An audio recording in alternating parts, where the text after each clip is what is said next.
My family told me not to come to Christmas because I brought drama, so I sent them one message that shut them down forever.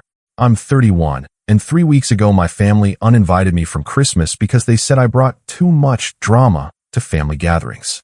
What they didn't expect was for me to respond with a single text message that exposed every toxic secret they'd been hiding for years and changed our family dynamic forever. My name is Gabriel, and this is about how I learned that sometimes the person labeled as the problem is actually the only one telling the truth. Let me start by explaining the family dynamics that led to this explosion, because understanding my role in this family is crucial to what happened. I'm the middle child in a family of 5 kids, sandwiched between my older siblings Madison and Cameron and my younger siblings Brooke and Austin. We're all adults now, ranging from 28 to 35, but the family hierarchy established in childhood has never really changed. Madison, 35, is the golden child who can do no wrong in my parents' eyes. She's a successful lawyer married to another successful lawyer, with 2 picture-perfect children and a house in the suburbs that looks like it came from a magazine. Every family gathering revolves around celebrating Madison's latest achievement or hearing about her children's accomplishments. She's mastered the art of looking perfect on the surface while keeping any real problems carefully hidden from family scrutiny. Cameron, 33, is the charming one who gets away with everything because he makes everyone laugh and has always been Dad's favorite. He's had a string of failed relationships and questionable career choices, but somehow he's always viewed as the lovable screw-up rather than someone with serious issues that need addressing. When Cameron messes up, it's just Cameron being Cameron. When anyone else makes a mistake, it's a character flaw that needs immediate correction. Then there's me. I've always been labeled as the sensitive one, the dramatic one, the one who takes things too seriously and overanalyzes everything. According to my family, I'm the one who brings tension to gatherings by asking uncomfortable questions or refusing to pretend everything is fine when it clearly isn't. I'm the family member who notices when people are unhappy, when relationships are struggling, when someone's behavior is affecting everyone else. Brooke, 29, learned early that staying quiet and agreeable was the path to family acceptance. She never rocks the boat, never challenges anyone, and has perfected the art of changing the subject when conversations get difficult. She's become an expert at reading the room and redirecting attention away from anything that might cause conflict. Austin, 28, is still treated like the baby of the family despite being a grown man with his own apartment and career. He gets away with being irresponsible because everyone still sees him as the youngest, and his opinions are often dismissed as immature even when they're completely valid. My parents, Helen and Richard, have spent decades managing the family image rather than addressing actual problems. They're the type of people who believe that if you don't talk about issues, they don't exist. Their parenting philosophy seems to be based on maintaining the appearance of a happy, successful family rather than fostering genuine emotional health and honest communication. The drama they accuse me of bringing usually involves me pointing out uncomfortable truths that everyone else pretends not to see. Like when I mentioned that Cameron's drinking was getting out of control after he showed up drunk to Austin's college graduation 3 years ago. Or when I asked why Madison's husband never speaks to anyone at family gatherings and always looks like he'd rather be anywhere else. Or when I suggested that maybe we should address the fact that Dad has been having obvious affairs for years while Mom pretends not to notice. According to my family, these observations make me a troublemaker who can't just enjoy family time without creating problems. According to me, they make me the only person willing to acknowledge reality instead of participating in elaborate pretense. The tension had been building for months leading up to this Christmas confrontation. Every family gathering seemed to follow the same exhausting pattern. Everyone would pretend everything was perfect. I'd notice something that clearly needed addressing, and then I'd be blamed for creating drama when I brought it up instead of continuing the charade. The breaking point came at Austin's birthday dinner 6 weeks ago. We were all gathered at an expensive restaurant, going through the motions of celebrating, when Cameron showed up obviously intoxicated. Not just tipsy from a drink or two, but genuinely drunk in a way that made him loud, inappropriate, and embarrassing to be around. He was making crude jokes that made the waitstaff visibly uncomfortable, talking loudly about personal family business that other diners could hear, and at one point he knocked over a full glass of red wine that spilled all over Austin's girlfriend's white dress. Everyone just sat there acting like this was normal behavior, making awkward jokes and trying to redirect his attention to keep him from getting worse. When Austin's girlfriend excused herself to go clean up in the bathroom, I could see she was upset and embarrassed. That's when I said something that apparently crossed an invisible family line. Cameron, you're drunk and you're ruining Austin's birthday. Maybe you should call an Uber and go home. The table went completely silent.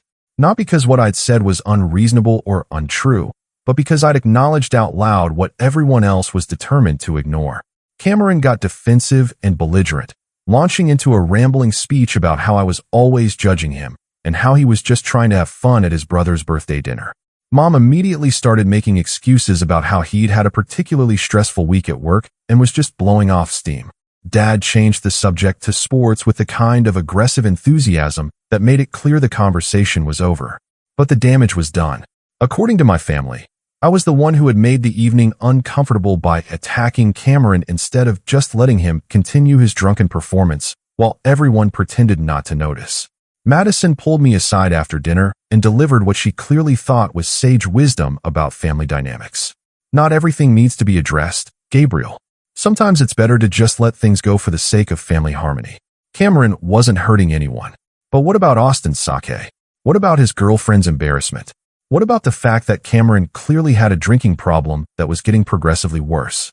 Those concerns apparently mattered less than maintaining the comfortable illusion that everything was fine. The pattern repeated itself relentlessly at every subsequent family gathering. I'd notice something problematic, I'd mention it or try to address it constructively, and then I'd be blamed for bringing negativity to what should have been a positive family experience. It was like being punished for having functioning eyes and a working conscience. At Madison's daughter's birthday party, I suggested that maybe Cameron shouldn't be drinking around the kids after he'd already had several beers before noon. I was told I was being controlling and judgmental.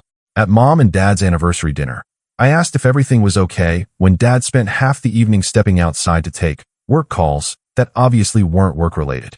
I was told I was being paranoid and creating problems where none existed. 3 weeks ago, the situation reached its inevitable conclusion when Mom called me to discuss Christmas plans.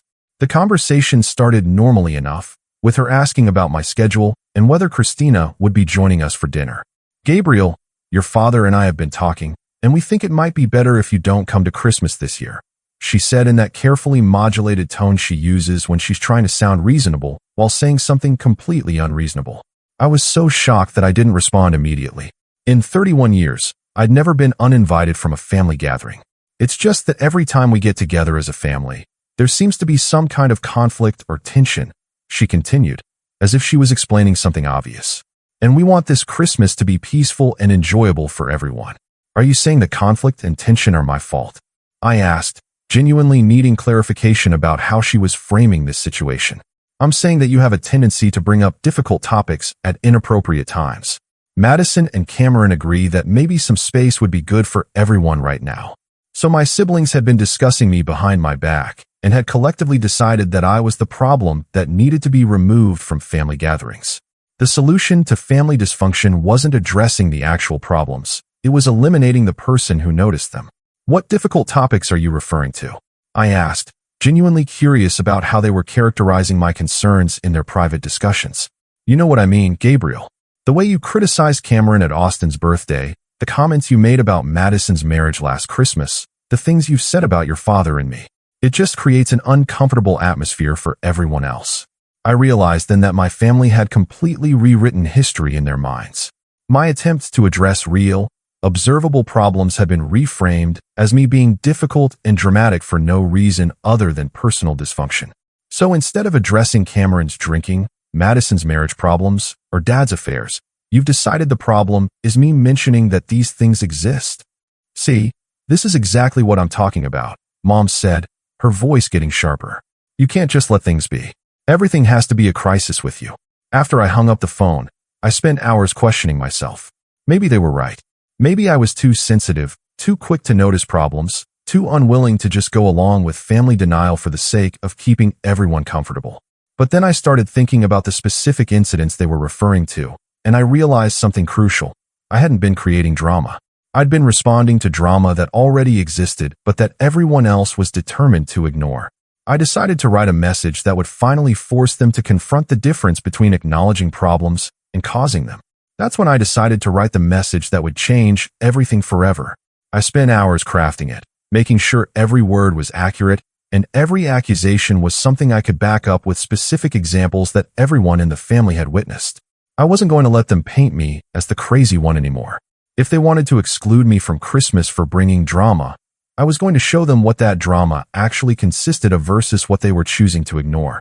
The message I sent to the family group text was longer than anything I'd ever posted, but every line felt necessary. Since I've been uninvited from Christmas for bringing drama to family gatherings, I want to clarify what that drama actually consists of. Apparently, I'm dramatic for mentioning that Cameron has been showing up drunk to family events for over a year and needs help. I'm dramatic for noticing that Madison's husband looks miserable at every gathering and wondering if their marriage is okay. I'm dramatic for acknowledging that Dad has been having affairs for years while Mom pretends not to know about them. But none of you seem to think it's dramatic when Cameron actually shows up drunk and makes everyone uncomfortable. None of you think it's dramatic when Madison brings her husband who refuses to participate in conversations and creates obvious tension. None of you think it's dramatic when Dad disappears during family events to take phone calls from women who aren't his wife. I'm not the one creating problems in this family. I'm just the one refusing to pretend the problems don't exist. If acknowledging reality makes me too difficult to have around, then maybe this family isn't as healthy as you want to believe. Have a peaceful Christmas. I'll be spending mine with people who value honesty over appearances. I hit send before I could second-guess myself. My phone started buzzing immediately. The first response was from Cameron, coming in just minutes after my message. "This is complete garbage, Gabriel. I don't have a drinking problem, and you have no right to attack me publicly like this. You've always been jealous that people actually enjoy being around me." Madison followed quickly with a much longer message about how I'd crossed every possible line by bringing up her marriage and Dad's personal business in a group text where everyone could see it. "Some things are private, Gabriel. Just because you think you notice problems doesn't give you the right to humiliate family members publicly." Mom called within 10 minutes, crying and asking how I could say such hurtful things about the family. "How could you write such terrible things about your father? About Cameron? We've always supported you, and this is how you repay us." But when I asked her which specific things I'd written were untrue, she couldn't answer. She just kept saying I was hurting people unnecessarily and destroying family relationships for no good reason.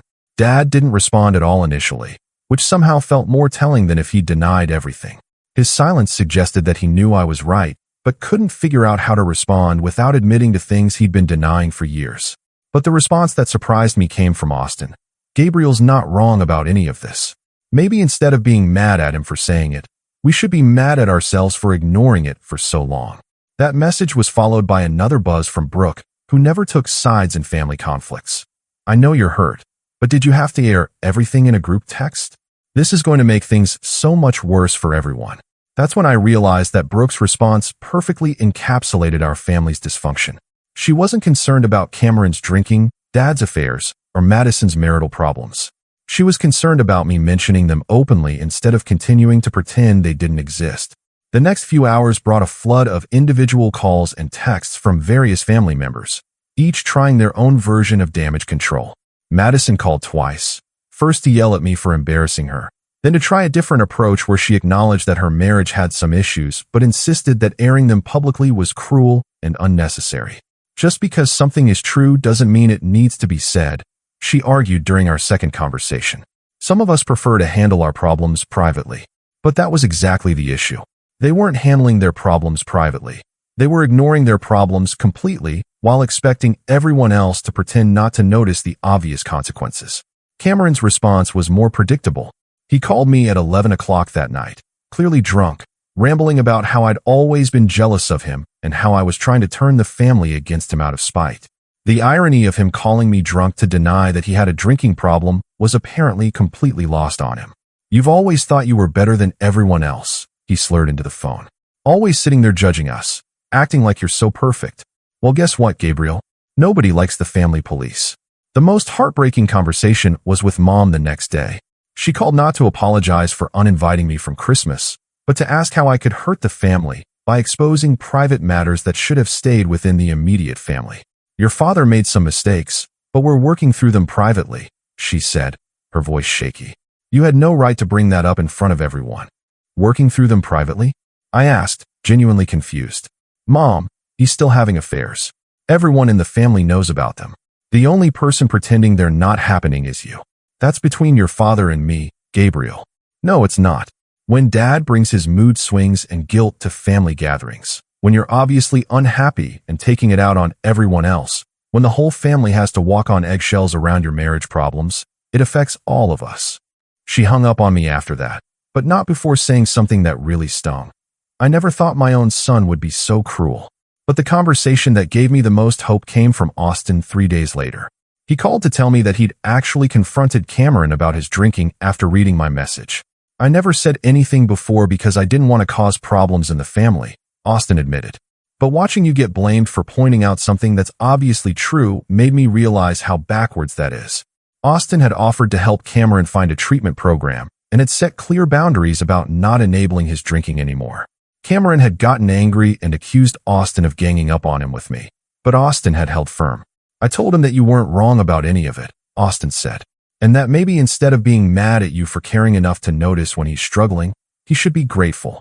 That conversation made me realize that my message had accomplished something important, even if it had blown up the family dynamic completely. For the first time, someone else was willing to acknowledge reality instead of participating in the collective denial that had been poisoning our relationships for years. Christmas came and went without me, and honestly, it was one of the most peaceful holidays I'd had in years.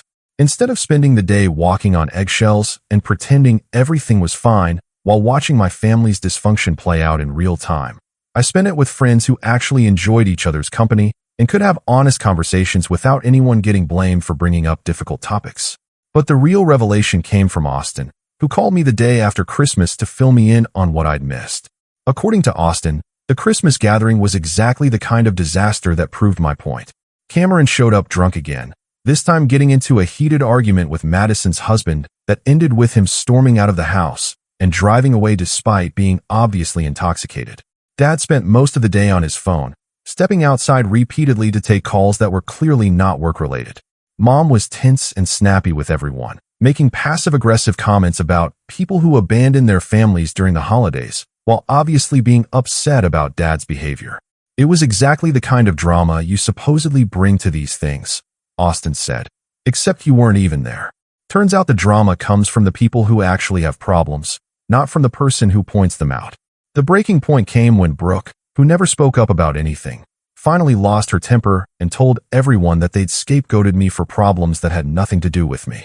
She said that uninviting you didn't solve anything because you weren't the source of the problems in the first place, Austin reported. Mom started crying. Cameron had already left, and Madison spent the rest of the day complaining about how the family was falling apart. But the most significant development was that Dad had apparently been confronted by Mom about his affairs, finally. The conversation had happened in their bedroom, but Austin said he could hear raised voices and crying through the walls.